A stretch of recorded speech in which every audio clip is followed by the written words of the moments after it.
इसे पन्नी में डाल के दो, बारिश हो रही है, सेल जाएगी। पन्नी में? हाँ। बारिश हो रही है? हाँ। मैं एक उपाय बताऊं बहुत अच्छा। बताओ।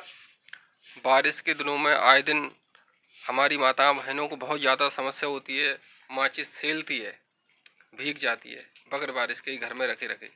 उसके लिए सबसे बढ़िया हमने महापुरुषों से सीखा है, इसको चावल के डब्बा में रखें हमारी माताएं बहनें, तो ये माचिस सेलेगी नहीं बारिश के समय। धन्यवाद।